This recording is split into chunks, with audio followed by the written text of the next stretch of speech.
cette vidéo, on va essayer de faire l'expérience ou bien de réaliser l'expérience de la force électromagnétique.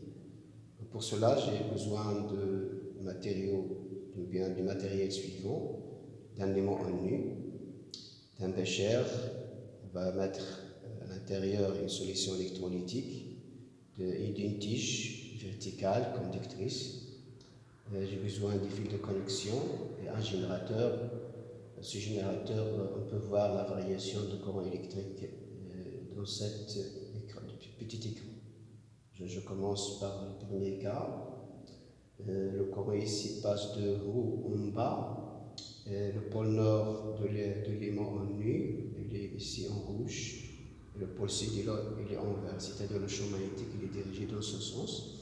Et le courant va passer de haut en bas. Alors je vais passer le courant à travers la tige et on va voir ce qui va se passer. Voilà, il y a une petite déviation de l'aiguille de la tige vers ce sens, pour 0,09 ampères. J'augmente le courant, la déviation augmente au fur et à mesure que j'augmente le courant, ou bien l'intensité du courant qui traverse la tige. Ok?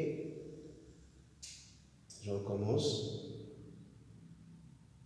Alors, déviation pour 0,12 ampères.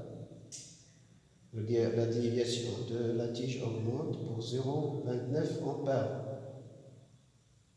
Okay? C'est-à-dire la déviation de la tige augmente en augmentant l'intensité du courant. Donc le déplacement de la tige montre qu'il y a une force électromagnétique. Il est dû à l'existence à la fois du champ magnétique créé par l'aimant permanent ici en nu. C'est un champ magnétique uniforme dans notre verre et le courant qui traverse la tige. Maintenant, je vais essayer de changer le sens du champ magnétique et voir est-ce que ce changement va influencer il a une influence sur le déplacement de la tige.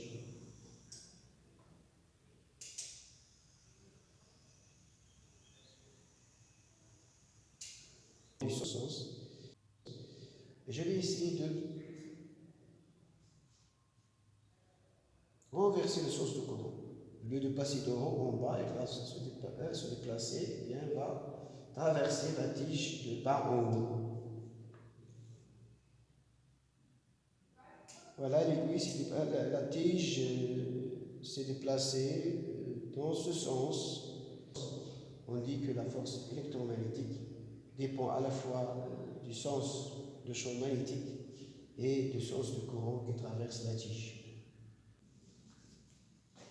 Alors maintenant, je vais voir un autre paramètre qui a une influence sur l'intensité de la force électromagnétique.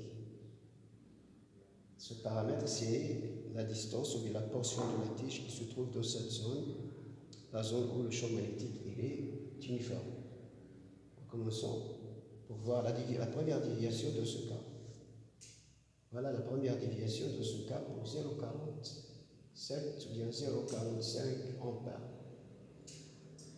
Voilà la première déviation de ce cas pour 0,47 ou bien 0,45 ampères.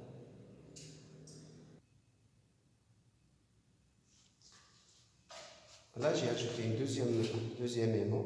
Donc la portion de la tige qui va être à l'intérieur, bien à l'espace où le champ magnétique est uniforme, c'est cette distance-là. Je l'ai doublé.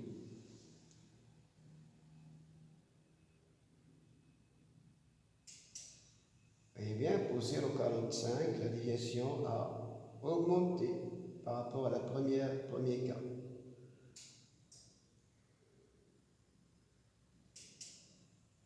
Là, 0,45 à peu près, la déviation a augmenté, c'est-à-dire l'intensité du champ magnétique. Il dépend du champ magnétique, il dépend du courant électrique, et il dépend de cette distance-là, la distance de la portion immergée dans le champ magnétique uniforme.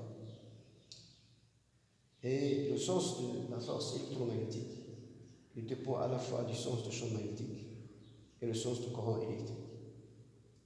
À la prochaine vidéo.